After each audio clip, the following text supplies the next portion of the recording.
Good morning. I'm Patrick Rayburn with GE Power's Digital Communications team. We're here at the Grid IQ Center in Atlanta. I'm with John McDonald, our smart grid strategy expert, who just recently published an article in GE Reports about the smart grid revolution that's coming to Southeast Asia. We wanted to grab a couple of minutes of John's time to hear a little bit about it. So, John, when we're talking smart grid, what are we talking about here? Set the scene for us. Well, most people don't realize the landscape of smart grid is really pretty wide. In fact, at GE we say it's from turbine to toaster. So it's from power plant, transmission, distribution, and the end-use customer. So it's a very wide landscape. And basically, we're trying to add intelligence to the grid, so the grid operates more efficiently, is more stable, and also more eco-friendly. I see. Okay. And in your article, you mentioned some of the game-changing innovations that are taking place in this space, particularly in this region. Can you tell us a little bit about those innovations? Well, one in particular that I was really interested in was the application of the Internet of Things on the grid. We're bringing intelligent machines together with big data and analytics, and together with people, no matter where the people are. And in fact, Singapore Power just hired a new chief digital officer, and so they were really focused on digitizing the grid. So that I see, and that's not just in that region, but really all over the world, the application of the Internet of Things is key. Another one is putting more intelligence out at the edge of the grid. We're distributing the architecture, moving from a centralized architecture more to putting more intelligence and decision making at the edge of the grid. So I'm hearing that term a lot right now, grid edge. Tell me more about that. What benefits come from operating more intelligently at the edge? Well, it's important because we used to bring all the data from the edge of the grid all the way up to the control center, and all the decisions were made centrally. And that puts a tremendous burden on the communication system and on the control center. If we can distribute the intelligence, whether it's control center, substation, or the edge of the grid, and move decision making down there, it truly distributes the load of the data, distributes the decision making and the analytics, and we call it a hybrid architecture that's a combination of centralized and distributed. Now, your article mentions a recent press story of 50 emerging nations that are projected to invest upwards of $26 billion in smart grid infrastructure in the coming decade. So can you tell me a little bit about what some of those priorities for those emerging countries are?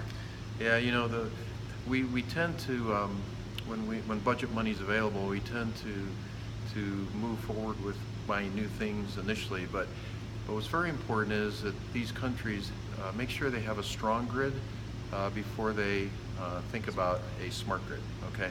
And what we mean there is a robust communications infrastructure that can support the different applications, and also an information technology infrastructure that can support enterprise data management. You don't want a solid foundation before you put anything on top of it. Sure. And, from a perspective of this particular region, I know you were in the region earlier this year teaching a smart grid course, I believe in Singapore. Tell me about what some of those needs in the region are, or some color from that experience. Well, in many of the countries in that part of the world have invested in their distribution systems for some time, and actually the best reliability of distribution systems in the world is in countries in that region. But the biggest thing I think for them is, and we had a special session in Singapore on this, is cybersecurity. It's really being concerned about potential vulnerabilities of the grid. So we spend a lot of time on that. And then the second issue is when they buy new equipment, is to make sure that new equipment can coexist with the legacy or the existing equipment, and make sure you can still get the full benefits of the existing equipment when it coexists with the new equipment. So could countries like Cambodia, Myanmar, in a sense, leapfrog from 1970s, 1980s type technology into modern tech? Could they make that switch? Yeah, that's a good question, because a lot of these countries, they aren't burdened, let's say, with legacy equipment.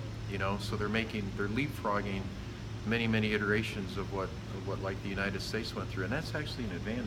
If you don't have a lot of legacy equipment, you can move right to the new equipment and get all the benefits of new functionality, more robust communications, new industry standards that are being implemented.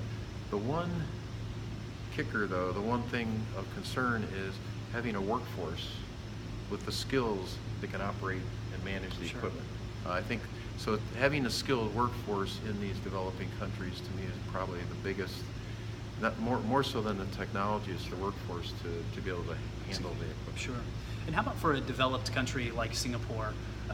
What are they looking at right now in terms of smart grid? Well, it's the digitization of the grid is what they're looking at. The application of the Internet of Things and greater connectivity.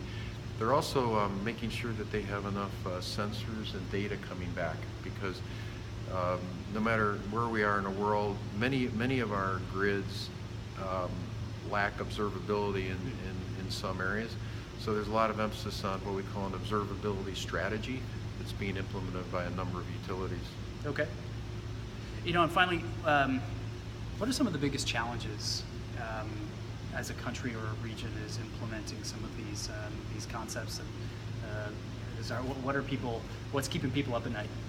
I think the biggest challenge is taking equipment from a number of different vendors and being able to successfully integrate this equipment into a large solution, and also having this interoperate successfully. This is not easy, and then on top of that is looking at maybe beyond smart grid type of applications. For instance, we're looking at now use cases in the energy field for things like blockchain and smart contract with transactive energy. So there's some new things that are beyond smart grid that we're looking at. But again, we need to have a strong grid, the foundation, before we can build on top of it. John, thanks so much for your time. Appreciate it. Okay, thanks, Patrick.